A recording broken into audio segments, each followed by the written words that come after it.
আজ আবার এসেছি বন্ধুরা মায়ের নিরামিষি রেসিপি করবো বলে ফোড়নটা দিয়ে নিই।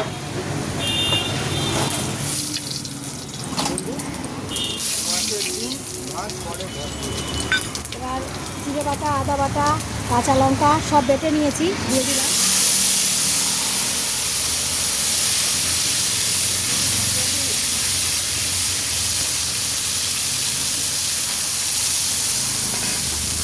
একটু মোচার বড়ি দিয়েছি। এটা সবজিতে কী দিয়েছি জানেন বন্ধুরা?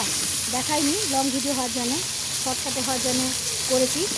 কুঁদরি দিয়েছি, আলু দিয়েছি, আপনার ডাঁটা দিয়েছি, অনেক কিছু দিয়েছি।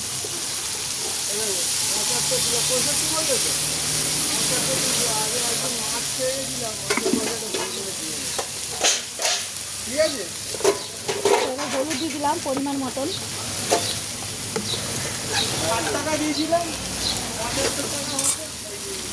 লবণও দিয়ে দিলাম, দিয়ে কষাচ্ছি।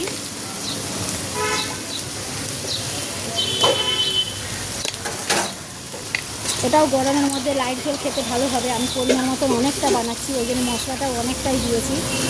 আর একটু মায়ের জন্য এই দেখেন মোচার বড়ি ভেজেছি, খেতেটা খুব ভালো, এটাকে মোচার বড়ি বলে।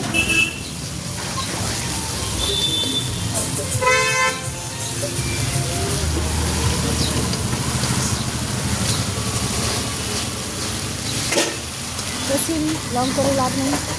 দেখেছেন জিরে, আদা বাটা, ধনে গোটা সব কষানো হয়ে গেছে। তেলের ওপরে বন্ধুরা চলে এসছে, দেখতে পাচ্ছেন কিনা জানি না।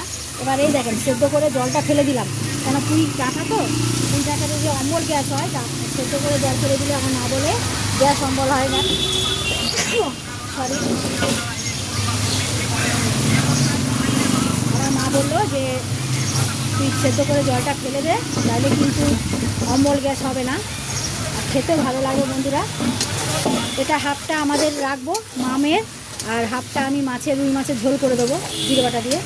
এটাও খেতে খুব সুন্দর লাগবে, দুর্দান্ত, দারুণ রেসিপি।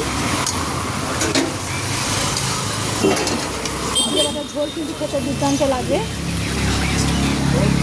জল কিন্তু পরিমাণ আমি অনেকটা দিলাম, কেন বলুন তো, অনেক সবজি আছে, মাছের ঝোল করবো তো, আর পুঁই ডাঁটা তো, একটুখানি চিনি একটুখানি দিলাম। এবার বড়িটা দিয়ে দেবো বন্ধুরা, কেননা বড়িটা দিয়ে মায়ের জন্য তুলে নেবো। নিরামিষি ঝোল করে সিজে গেলে, আর কিনা পেঁয়াজ তো পড়ে না জিরে বাটা ঝোলে, খালি এরকম কালো জিরে যদি ফোড়ন দিতাম তাও হতো, কালো জিরেটা শেষ হয়ে গেছে, তাই জন্য জিরে দিয়ে দিলাম। আর কিনা এবার বড়িটা দিয়ে দেবো, ফুটবে, নামাবো, আর কিছু দেবো না, একটু ধনে পাতা দেবো, ব্যাস রেডি। একদম সাদা গরমের মধ্যে দুর্দান্ত রেসিপি, সাদা ঝোল।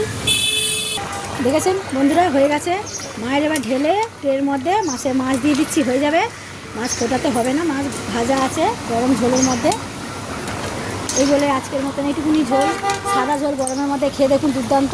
সবাইকে টাটা, সবাই পাশে থাকুন, এইটুকুনি বলার। আর যদি ভালো লাগে লাইক, কমেন্ট, শেয়ার অতি অবশ্যই করুন। সবাইকে টাটা।